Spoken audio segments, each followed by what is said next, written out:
There's an MCAT behind us. The fourth person, sadly, I didn't know, but I see MCAT going to the pad first. Oh, we have the draw. We got Laki, the 13, Wildside, the 13, and tokyoEVOLVED Type 3, the 13. All right, so the players were nice to themselves. They did not want to play Boss Rush Expert, Alpacore Expert, or the Reason Challenge. Yep, I guess all players, they were in a pact to make things nice on themselves. They know what's best for them. They know that they don't want to be waking up and playing some 15s and 16s cold. They're like, we'll take the 13s, start off nice and easy. tokyoEVOLVED will be a fun chart to see. I cannot say I know what the double difficult looks like. Yeah, that's one that I have not played either. Most of my personal doubles repertoire is like 15s and above. So this is gonna be probably a pretty interesting draw. The chart knowledge of 13s and difficult 13s has been a topic all day over in the single tournament, where it's not a random draw, where people get to pick songs. Yeah. So people got to practice songs for themselves and, you know, bring them to other people in the pool, which made for a huge bias towards weird charts that people don't play as much. Absolutely. What we have here is a conventional draw in doubles. There's some shout-outs to MCAT in chat. We saw her playing in the same spot yesterday on women's, where she made top 8. It's great, yeah. Top Let's see if she can replicate that for doubles.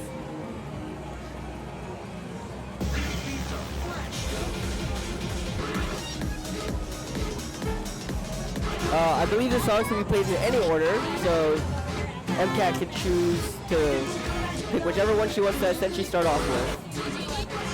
Yeah. Looks like she's heading to Rocky first. She is indeed.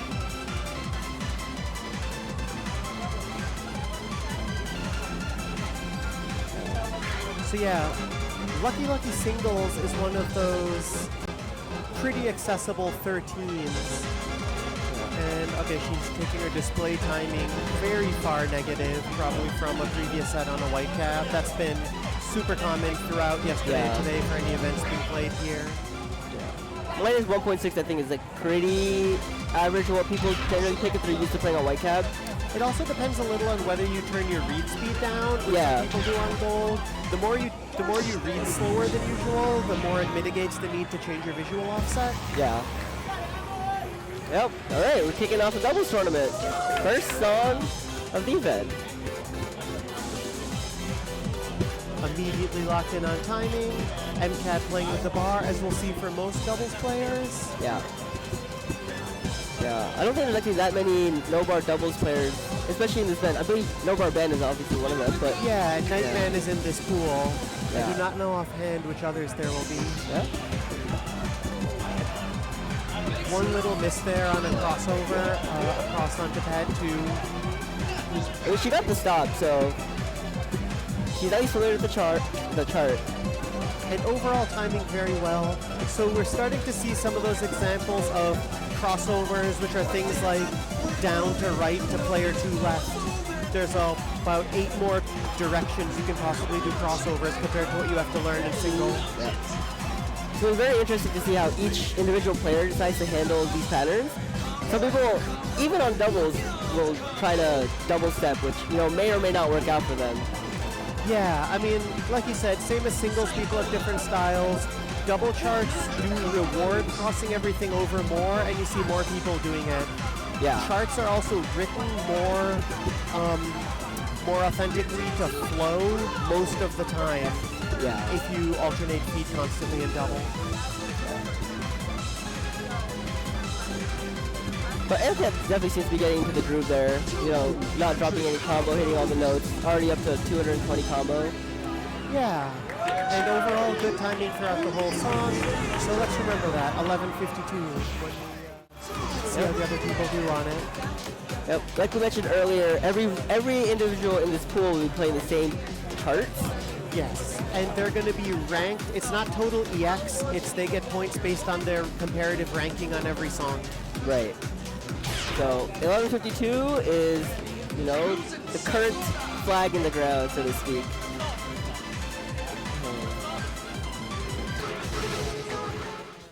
Tokyo and Wildside. Yep.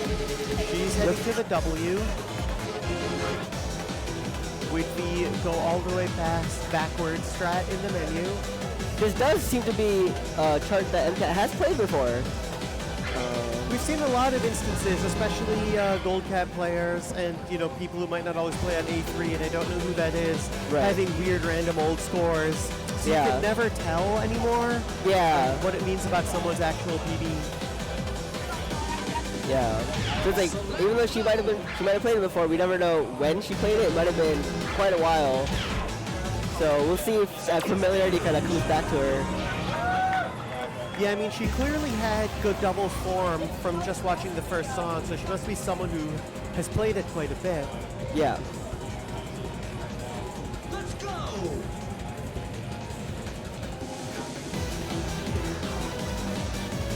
She starts the song with very good timing again. Yeah. Does a nice pad transition right away. Ooh, gets a miss there, but I'm sure it'll probably be fine. Her hand is kind of holding up. Misses in general are somewhat more common in double because keeping your awareness of your pad location is a whole new element that is added. And of course using the bar helps, but it's still, compared to when you're playing single, much easier to literally just miss an arrow as you move onto a pad. Definitely. In singles, people are generally confined to like the center panel, but in doubles, you're moving your entire body from pad to pad multiple times throughout the song. And some of the other differences are then that it is way more energy intensive because, moving the weight of your entire body back and forth, having to accelerate it sideways and stop it.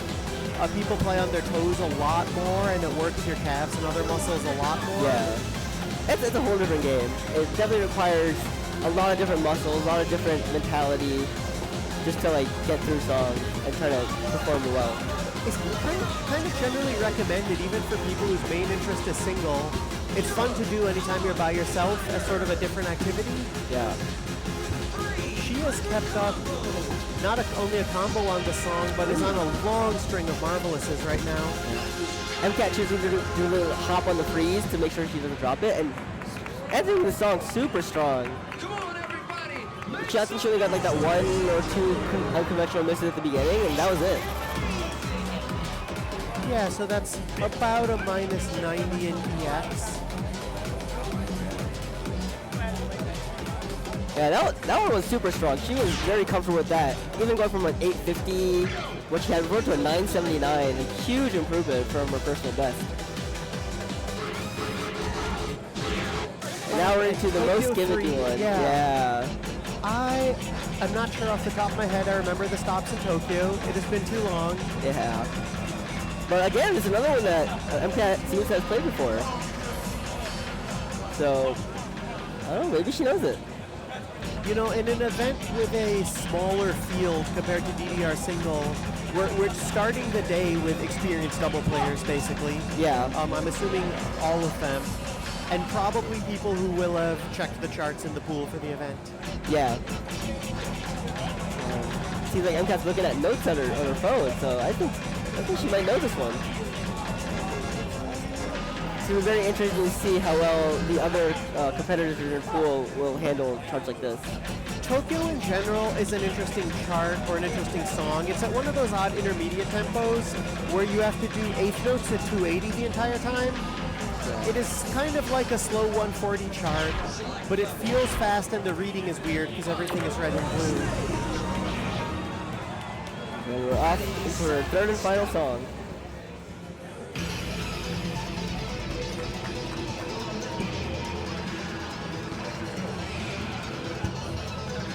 Good timing in the starting slowdown. A little ahead. Gets through the pad transition with the full combo. Yeah, picks up a good at the speed up, but then immediately finds the timing. She knew the first stop. Yeah, I think she's got the chart knowledge in the bag.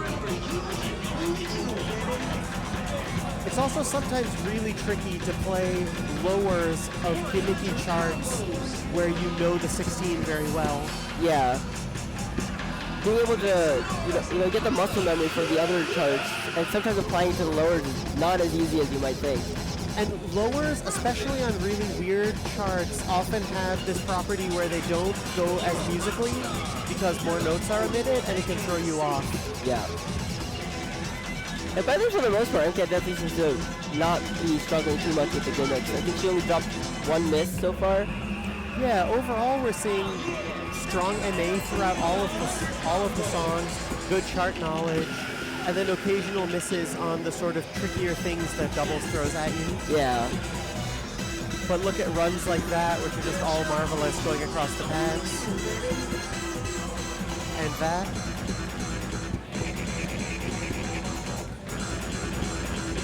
Picking up a couple goods, but you know, overall, super strong showing. An interesting thing about this chart is that it actually doesn't have a lot of notes. Yeah, I saw that too when she ended at 897. Yeah. Seems to only have like, 350 notes, if that.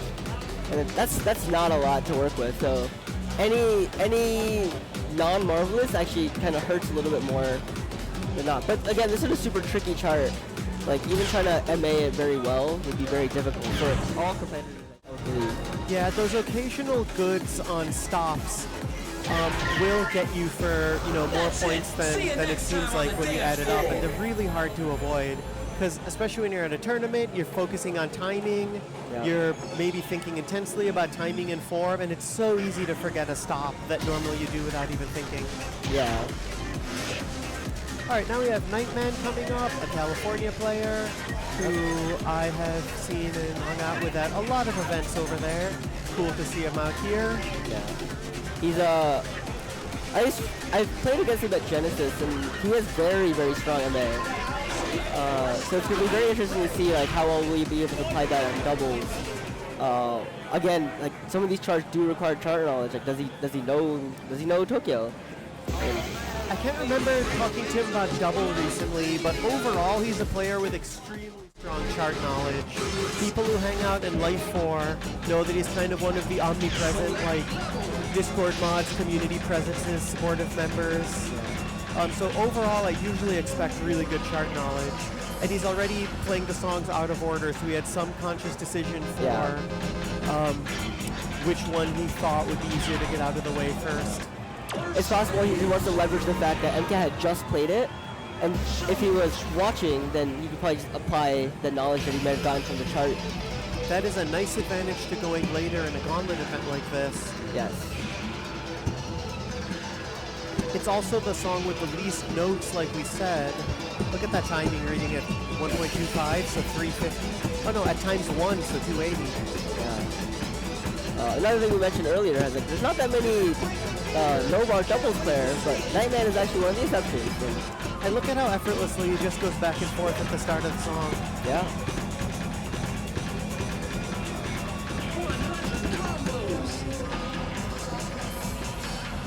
Does pick up a couple misses. Gets in there for 2 or 3 misses. I believe MCAT's score was 876? 897, I think.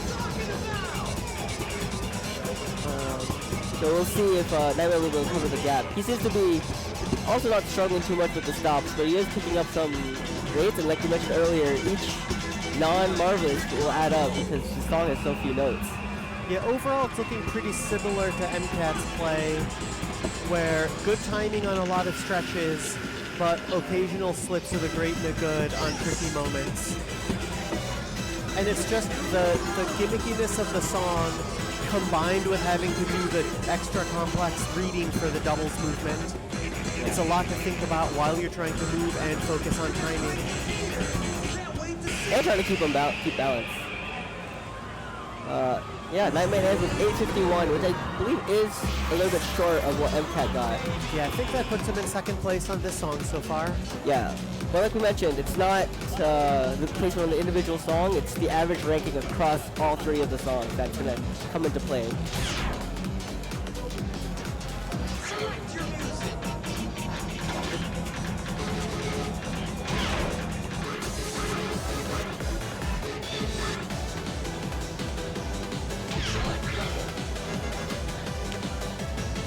He's going for a wild side second. Yeah, it looks like he's kind of doing the songs in increasing order of intensity, of energy level, which makes a lot of sense, especially when you essentially have to warm yourself up over the course of the set. Exactly, yeah. And this is probably most players' first match of the day, so they didn't have any chance to warm up. They're just going right into it.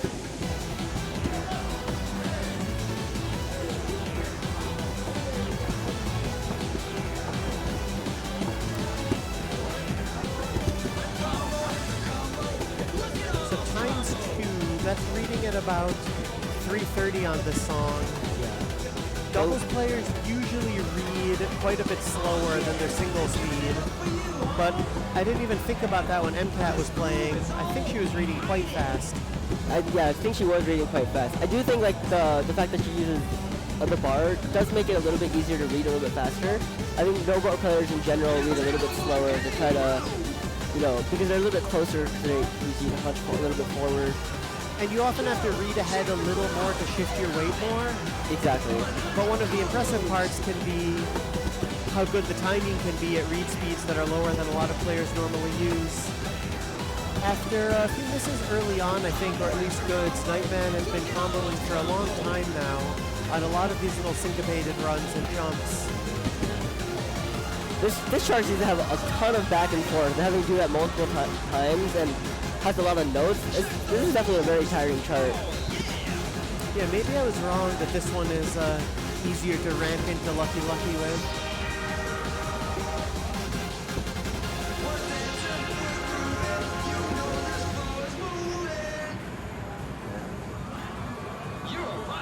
That one was way denser. I think it was just that MCAT played on a faster speed mod that it spaced out the notes so much that like it was actually hard to grasp actually how dense this chart was. Especially with all the back and forth movements. This is actually a tiring 13. Yeah, and I think we could tell he got a little bit tired at the end of that one. Yeah. Which is just going to be more of a factor in any sort of double play than it is in single. Absolutely.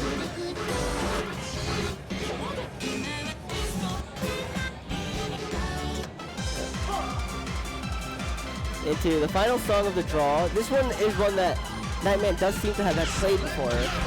Machine number 1, MCAT. Outstanding.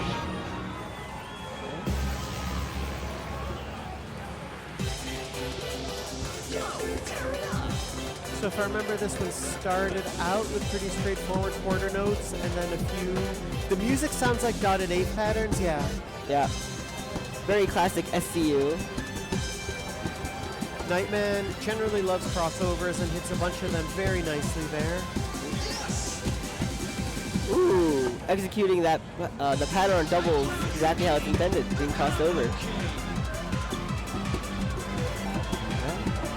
Nice 8th note Stoopy there. It was pretty much a normal single pattern on the left side, but he does it, and then again on the right side. Yeah.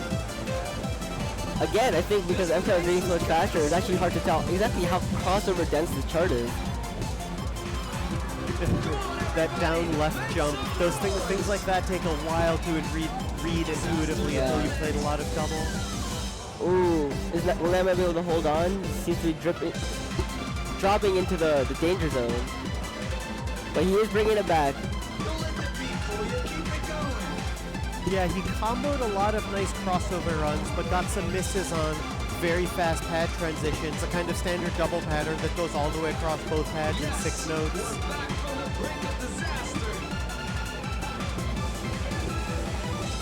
Starting to build some combo again.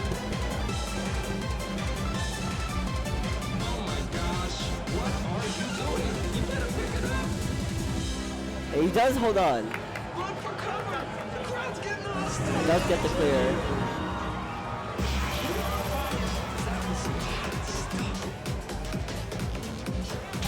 Yeah, both of those charts, like like Wild Side and Rocky Rocky, both of them seem way harder than they first look, just because the pattern density is actually really high. There are some doubles this morning or afternoon over here. See you next time on the dance floor. So let's see who is coming up next. The other two people we have left in the pool are Bluebuster and Mesyr. Yeah, Mesyr. We're getting a note here that Mesyr is currently playing singles, so we might have to wait. I don't know if that means Bluebuster is going to go right now. Back to pool 1. Okay, so this would be Mesyr. I would think so. We're going to be back to seeing, what was it, Wildside, Tokyo 3 Expert, or Tokyo 3 Difficult? Yep, and Rocky. And yeah. Yes. He's actually a very old school player. But he was from New York. And he is very good at doubles, I will say the least. Oh, awesome.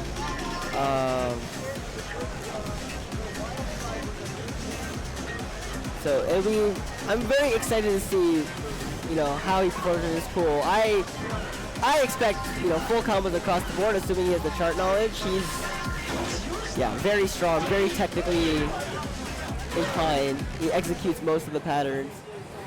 Yeah, so far I think leading the first pool would have been MCAT, so yes, if he beats MCAT scores, then he will move on into the later rounds much later this afternoon.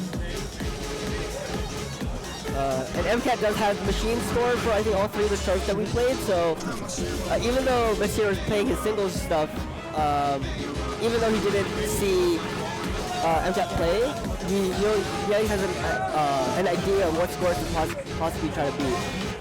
He tries the flex of picking Tokyo out of the DDR X folder, but it's actually in the X3 folder. Yes. Let's see if that throws him off. You don't have to do that when you're playing by yourself. Yep. Okay, he's picking 1.5, so that's going to be about 420, which is sort of in between the speeds we saw earlier on this. Yeah. Wilbert read it all the way up at, I think, times 2. Yep. There's 2.25 maybe, actually. 585. Yeah.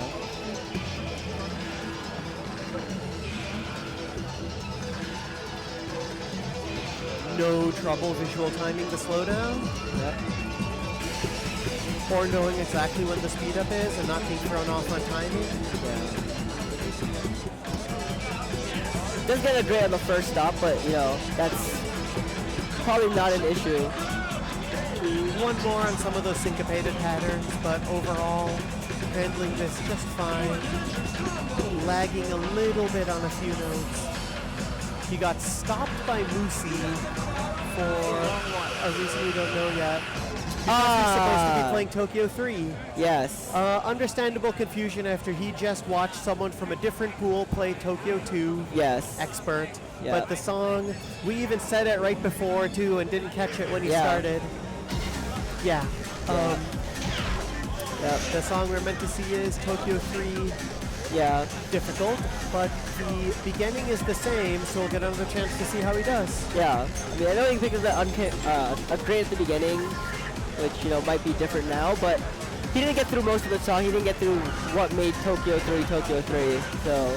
Yeah, it can be annoying when that happens, but I wouldn't say he played enough DDR that it's likely that he, got tired or is too thrown off by the fact that it happened, as long as he doesn't let it mess up his focus. Yeah, I think he's in a fine spot.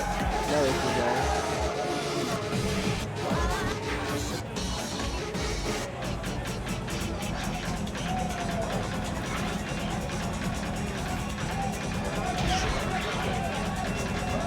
And yeah, Tokyo, like most of the other Evolves, it hasn't diverged yet in the first third of the song, right? Correct. The original gimmick back in the day was that you didn't know which one you were picking, right? That was definitely the case for Rapung. No, I can't remember. There's definitely some charts where you didn't know which one you were playing. Yeah, I think I just assumed that was the deal for all the other Evolve charts. I know Tohoku Evolved is definitely one where the last jump is random. Does not get the grade on the first speed up, and yeah, I think he accidentally got himself little bit of an extra chance to remember exactly how the beginning goes. Yeah. Let's see if that keeps him sort of confident and comfortable throughout the song. We're already getting past the point from how much he has spent on Type 2, so from here on out, it's just going to be, does he remember the chart knowledge? But clearly he's getting a PFC at the moment. Does get a great on the fast speed up there, but... Ooh, and another speed up right after that. So a couple, he was yellow, including some gimmicks, and I meant stop, but a couple stops in a row did get him there for a great, a good, and a miss. Getting caught a little off guard with some of the gimmicks, but his MA is holding strong, and it might be enough to even take the win. But like we mentioned, there's not that many notes in this chart, so you know, every marvelous helps, every perfect can hurt. Yeah, I mean, especially if someone is often playing, trying to set machine score records, then has to shift into EX mode for a tournament, not letting misses throw you off is really important, and keeping your timing focus up. That is going to put him over MCAT by 13 EX. Yeah. Even though it did seem a little bit that like he was unfamiliar with parts of the chart, it could be something where, you know, you might know the extra mode that he knows is difficult, but regardless, he was able to still come out on top, at least on that song. Yeah, that was a perfect example where I think MCAT had fewer greats and misses. Yeah. But his low perfect count. We could actually see earlier that... right, that she had the machine score. Yeah. Like, MCAT did have a better machine score than Mesyr did, but I think Mesyr still had the better EX score, which is what matters in this event. Yeah, in tournament songs, trying to forget everything that happened and focus on the next arrow for the next marvelous to keep you going is so important. Yeah.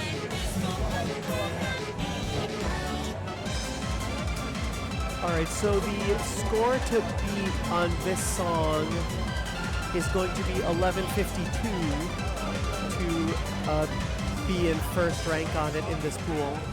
As we saw earlier, this chart does have, it's actually pretty technical. It does have a lot of crossovers and stuff, but at least from what I know Mesyr is someone who actually likes to execute all the tech. So we'll see if he does it even on this 13.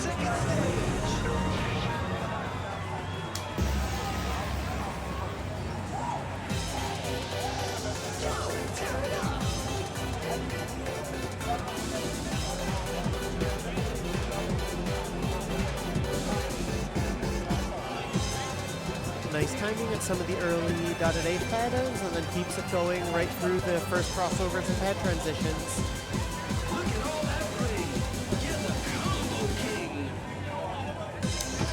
Let's get the stop, and like I said, he's executing the patterns as Konami intended. It is really fun to watch. You know, we've sort of referenced a few times the added types of moves that you have to learn for double, and the crossover 3 times essentially to go across the pads is the most standard one to learn to start making progress in double. Yeah, he's executing all the patterns as intended, even doing the ones that in the transition, and you can tell that he's very comfortable, you know, holding onto the strong PFC. Yeah, sort of going back to the fact that it seemed like one great and a good, but still going to be a very strong score at this rate. Going back to the fact that in Tokyo, his timing was strong and it was mostly only gimmicks that threw him off. Yeah. So in a song like this, which is straightforward with doubles crossovers and a few syncopated patterns, he's basically having no trouble at all. Yeah. I mean, if he keeps this up, he's gonna definitely get a full combo. He's definitely double stepping some of those parts, because those are some really hard transitions there, but, you know, still ends with a full combo. Definitely taking that first place lead in his pool for that song as well. You can't cheese 8 handle the same way as 4. That is I very get what true. you mean, yeah, and kind of true. Yeah.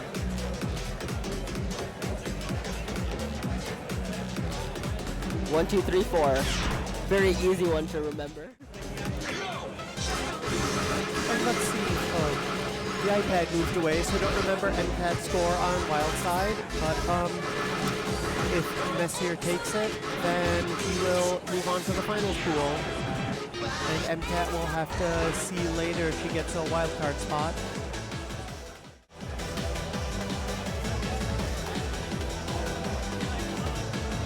taking his time for some water between songs. Also always a good tournament habit. Don't let people rush you. Yep, we got one more song in this whole pool actually. This is the last song because Mesyr ended up dropping, but yeah, this is the last song in the pool. We'll see if Mesyr can, get the clean sweep of first place for all three of the songs.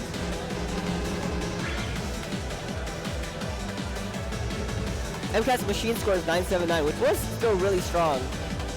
Yeah, and so this might be another one where we have to see if he keeps his timing up through the whole song in a way that gets him a win. Exactly. Like on Tokyo 3, which is quite close. Yep. Even though he did not get the highest machine score, he was still enough to get the highest EX in Tokyo.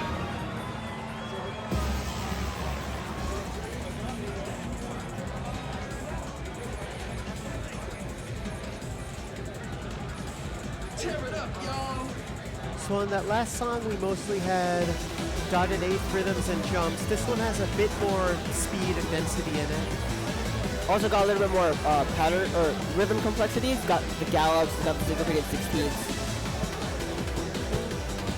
And sort of a mix there, a lot of good timing, but also a couple mistakes. So a bit hard to tell which way this will go. But now a very strong run from him on some of these eighth note crossover runs. Yeah. Extremely good timing, in fact.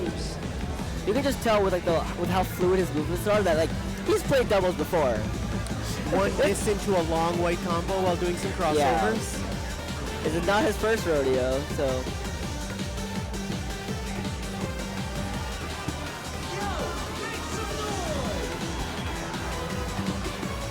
Yeah, definitely if he keeps this up, he's definitely looking to win out this entire pool. Yeah, it looks like he, after one stumble at the start, kind of learned or remembered what this song is, and the patterns are pretty consistent throughout. Exactly. And he's completely ready for these syncopated 16th gallops now and dotted eighth jumps. Yeah, the pattern complexity is not nearly as difficult as Rocky Rocky, but it's got a lot more notes, a lot more density, so there's definitely more stamina-centric, which, from what I recall, is actually one of Mesyr's strengths. That will be cool then, especially if we have to see him play harder songs in later rounds. Yep. And looks like we definitely will. I believe that is enough to get him out of his pool. Yeah, so a first place on every song will give him first place in the pool. Yep. And advancement into the top 12 or 8. We'll have to check.